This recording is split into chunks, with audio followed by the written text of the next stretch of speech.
Salut à toi, dans cette vidéo je vais te parler de Pokémon Puzzle League, sorti en 2001 sur Nintendo 64. Alors que l'influence de Pikachu est encore palpable auprès de la génération Pokémon, Pokémon Puzzle League arrive pour relancer le phénomène.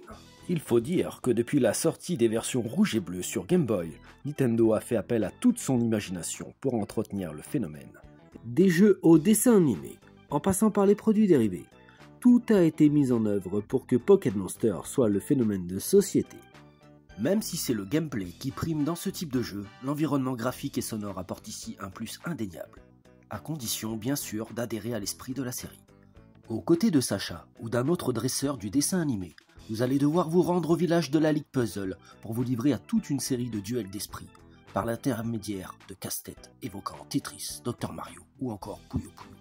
En effet, le principe du jeu rappelle fortement Tetris Attack et s'avère particulièrement efficace. Le jeu requiert toutefois un certain temps d'adaptation, car il faut dire que même si le principe est assez simple, il n'est pas aussi intuitif qu'un Tetris. Un mur constitué de blocs de différentes couleurs s'élève progressivement vers le haut de l'écran, et les éléments qui constituent la base des attaques Pokémon, feu, eau, roche, etc., doivent être assemblés par groupe de 3 pour disparaître de l'écran.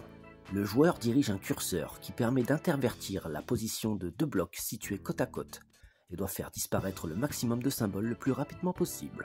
Ce principe de base simplissime s'avère en réalité particulièrement efficace et recèle de nombreuses astuces que seul le joueur expérimenté saura maîtriser. Combos et réactions en chaîne seront vite indispensables pour progresser dans les niveaux de difficulté normale et difficile. Vous pourrez aussi choisir de monter le mur afin d'anticiper sur l'arrivée des nouvelles rangées de blocs. Mais si vous touchez le haut de l'écran, la partie est finie. L'univers Pokémon n'est pas non plus négligé. Les fans seront sans nul doute ravis de retrouver le thème musical de la série en guise d'intro. De même, les voix des différents doubleurs du dessin animé sont présentes, afin de rappeler aux joueurs qu'il évolue bel et bien dans un jeu à licence Pokémon. Vous n'échapperez pas non plus au fameux Pika et à de nombreuses séquences de dessin animé. Les modes de jeu sont assez nombreux et permettent d'évoluer de façon progressive. Entraînement, marathon, contre-la-montre versus, tournoi et puzzle seront de la partie.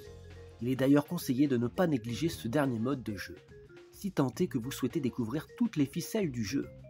Vous devrez compléter un certain nombre de challenges en respectant à chaque fois un nombre de coups déterminé et apprendrez ainsi de façon ludique à prévoir les réactions en chaîne, qui constituent réellement le point clé du jeu.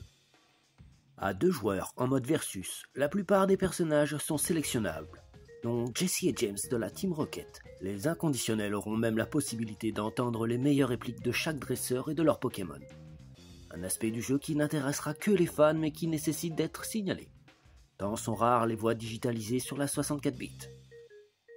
A noter qu'il est possible de modifier le handicap de départ afin d'équilibrer le niveau de difficulté entre les 2 joueurs.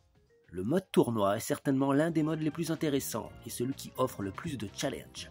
Chaque rencontre est ponctuée de nombreux dialogues fidèles au dessin animé, et c'est un total de 16 stages de difficulté progressive qui vous attendent qu'il faudra compléter sous 3 niveaux de difficulté différents.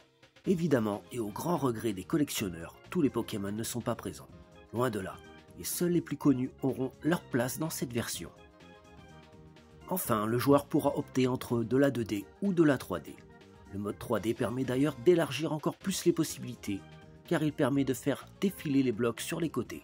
Pokémon Puzzle League est donc un titre assez prenant, qui pourrait même séduire les joueurs insensibles à l'univers Pokémon. J'espère que cette vidéo vous aura plu. Je vous dis à une prochaine. Salut!